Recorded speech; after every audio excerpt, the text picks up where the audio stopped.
Hola chico y chica. Is that right? I'm no good at Spanish.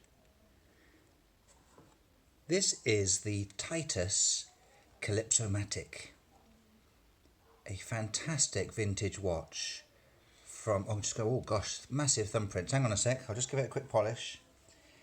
It's the Titus Calypsomatic. Here it is. Whoop. There it is.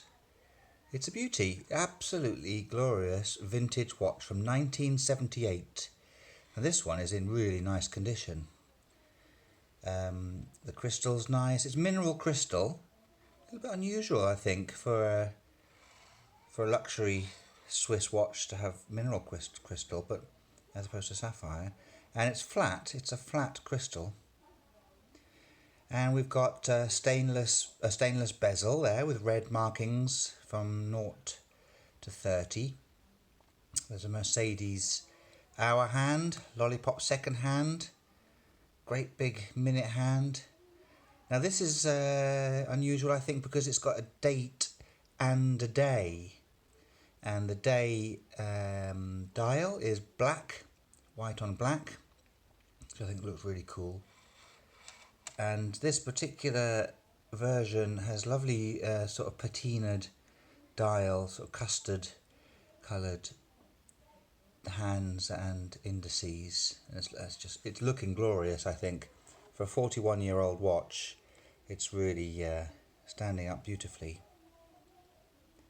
Now it's an automatic watch, 25 jewels, and it's an FHF 909 automatic movement, and that's a Swiss movement. It's a Swiss-made watch. You can see down here it says T, Swiss-made T. So the T means that it's got tritium for the lume, tritium paint, which is radioactive, I believe. It doesn't glow much anymore. The indices glow a little bit for a minute or so after exposure to light. The hands don't glow, but to be honest, that's okay. I mean, it's an old watch. Should we have a look at some dimensions? Go on, let's look at some dimensions. So the dial is 38 millimeters across. Now, in the old days, in the 70s, 60s, 70s, that was a big watch. This was a big diver's watch. 38 millimeters is a really good size for a diver's watch, especially a vintage. It just sits so nicely on the wrist. I'll show you it on my wrist in a minute. Lug width 20 millimeters.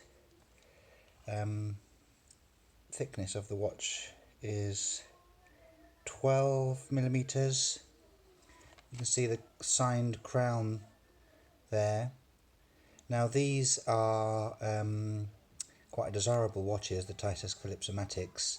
This particular model is not the most expensive ones. The older ones with just the date, they go for big megabucks. This one's quite modest. However, if you're looking for one, you need to find one with a signed crown. They're very rare to find with the signed crown. They usually come with an aftermarket crown, and you can tell because it's not signed. But this one you can see. Can you see? Can you see? There it is. The little wreath, little Titus and Solville wreath. Anyway. Oh, I didn't do lug to lug, sorry. It's quite a long watch, it's quite a tall watch. So lug to lug is like 46, 47 millimeters. Nice, it's got a nice spread to it. Nice sweeping shape to the watch case. Smooth sides, nicely polished. Let's take the strap away. Sorry for the jiggling camera. We'll also have a look at the watch case back.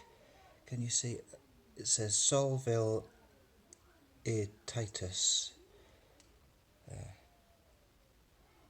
What else does it say? Waterproof, non-magnetic, Swiss, Inca block, all stainless steel. Solville Titus, Genève, 8895. and it's a screw down case back with this shape. I don't know what that shape's called. I've got a tool for opening watch backs, and it's got little prongs. This isn't one of those types of watch backs. Anyway, I'm not going to open it. It's fine. It works an absolute treat, this watch. Absolutely perfect functioning watch for 41 years old. It's incredible. Let me show you something that's unusual. So it's a screw down crown. I talked about the importance of the crown being signed. So this is the original crown. It pops open quite easily. So one screw, one turn, and it's open. Put it out to the first stop and it changes the time.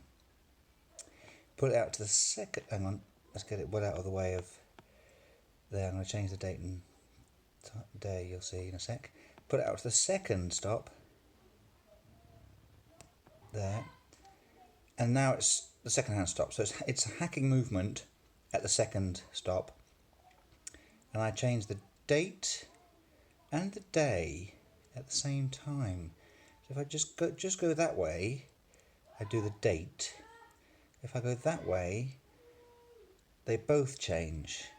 So it's a quick set date of sorts, not massively convenient, because I've got to set the day, then go back and change the date backwards. Anyway, it's quirky, it works, and the white on black day looks kind of awesome, really, with the black on white for the date. Nice combination, really. And the date window, nice rectangle framed there at 3 o'clock. You know, it's giving you a lot of information, and it's doing it in a very nice way, very sort of economical. Just gives it to you straight. I like it. I'll push the crown back in, give it a little shake. Is it off? There it goes. Not sure what it was doing. I haven't been wearing this watch, so it's not particularly charged. Lovely, isn't it? What a lovely thing. I think it's a beauty. The bezel's good. Yeah, I'll give the bezel a little click. It's bi-directional, so it goes both ways, but it's stiff. Good and stiff. Line that up. Perfect. Right, I'm going to put this on my wrist, and you can see what this 38mm diver looks like on a 7.5-inch wrist. Obviously the strap is not original. Apparently the bracelets that some of them come on, the metal bracelets, which you can get separately for quite large sums of money, apparently they're not very good, so I don't mind not having one. There we go. Looks good. Nice and comfy.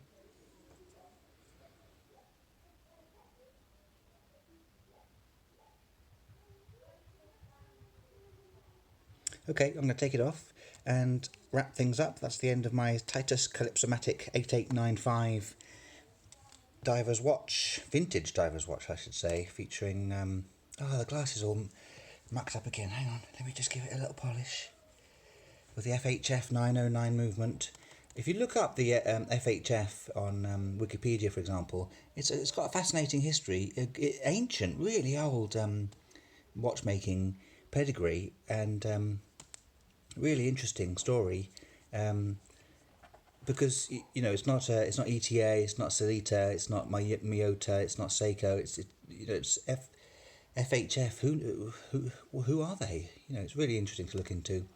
That's kind of one of the attractions of vintage watches, that you learn about the history as you go.